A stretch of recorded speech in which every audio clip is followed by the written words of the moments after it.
মহারম মাসে যদি আমরা সবাই যদি গুনাহ থেকে বাঁচতে পারি, গুনাহের পরিবেশ থেকে ফিরে আসতে পারি, নামাজ পড়তে পারি, তাওবা করতে পারি, আল্লাহ তাআলাকে ডাকতে পারি, জিকির করতে হতে পারি, কোরআন পড়তে হতে পারি, নামাজ পড়তে পারি, নেককার হতে পারি, তাহলে আল্লাহ তাআলা এই মহারম মাসে উসিলা করে পুরা বছর আমাকে আল্লাহ তাআলা নেক রাস্তার ভিতরে চালাবেন, সঠিক রাস্তায় চালাবেন, গুনাহ থেকে নিয়ে যাবেন না, গুনাহের পরিবেশ থেকে নিবেন না, গুনাহ থেকে আল্লাহ তাআলা বাঁচিয়ে রাখবেন। সুবহানাল্লাহ।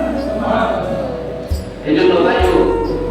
আমরা যারা গুনাহ করি, আমরা যারা এখনো মসজিদ থেকে হই না, আমরা যারা এখনো নামাজ পড়ি না, আল্লাহকে স্মরণ করি না, আল্লাহকে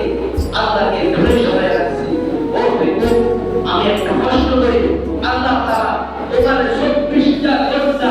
পুরো অল দুনিয়ার মধ্যে তোমার নিয়ামতে বরকত করে দিয়েছে, নিয়ামত খাইয়া,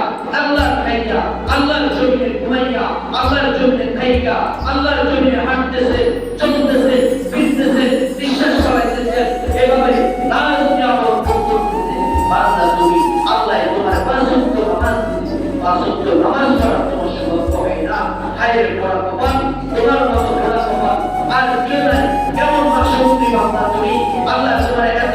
নিয়ামত দিল, চাইলেই তো মহানদের মধ্যে তোমার হসপিটালের বেডের মধ্যে সহায় রাখতে পারে, চাইলে বাংলাদেশের মধ্যে তোমার স্টক করে কবরের বাসিন্দা করে দিতে পারে, চাইলেই তো হঠাৎ করে তুমি রাস্তার ভিতর রোগ করে দিতে পারো, কানা হয়ে দিতে পারো,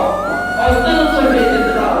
চাইলে আল্লাহ করে দিতে পারে। কিন্তু আল্লাহ তাআলা বলতেছে না তুমি না ফরমান বান্দা, তুমি না ফরমান বান্দা, খাও কিভাবে আল্লাহ তাআলার নিয়ামত তুমি কিভাবে কবুল করো, তোমার ভিতর লজ্জা থাকা দরকার, শরম থাকা দরকার, আল্লাহকে তুমি সাজদা দাও না, ওই মালিকের খাও, মালিকের পরিচয় করো, মালিকের দুনিয়ায় চলাচল করো, মালিকের দুনিয়ার ভিতরে হাঁটাচলা করো, মালিককে একটু শিক্ষা দিচ্ছে তোমার মন চাই না।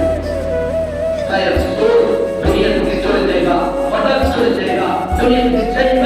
যাইবা কিন্তু অসুস্থ নয়, করতেই বা কয় মিনিট লাগবে, যখন আসল মাতৃভাষা ফজরের করতে 5 মিনিট, ফজর নামাজ পড়তে সর্বোচ্চ 10 মিনিট, যখন 10 মিনিট, আসর 5 থেকে 7 মিনিট, মাগরিব 7 থেকে 8 মিনিট, এশা 10 থেকে 15 মিনিট, এই সময়টা তুমি আল্লাহ তাআলাকে দিতে পারবে না। অনেকটাই 24টা ঘন্টা আল্লাহ তাআলা নিয়ামত ভোগ করতেছো। কিসের মুসলমান তুমি, কেমনে মুসলমান দাবি করো,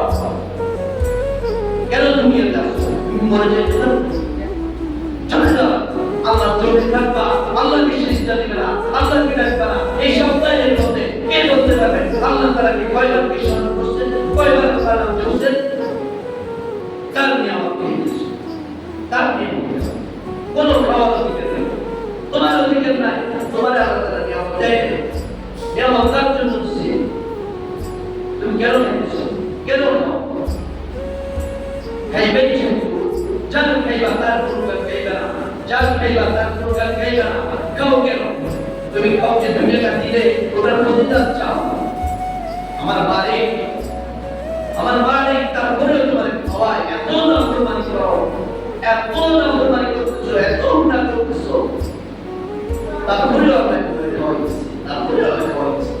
খাও না, তোমরা নিয়ামত ভোগ করো, 5টা ওয়াক্ত নামাজ পড়ো, 5 ওয়াক্ত নামাজ পড়তে কতক্ষণ লাগবে,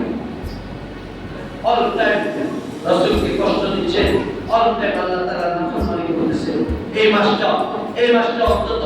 নেক কাজের দিকে ফিরে আসে, বেশি বেশি নেক আমল করে, এই উদ্দেশ্য করে আল্লাহ যেন পুরা বছর যেন নেক আমল করার তৌফিক দেয়, পুরা বছর যেন ভালো থাকার ব্যবস্থা করে দেয়, পুরা বছর যেন নামাজ পড়ার তৌফিক দেয়, পুরা বছর যেন গুনাহ থেকে আল্লাহ তাআলা মাফ করে। এই জন্য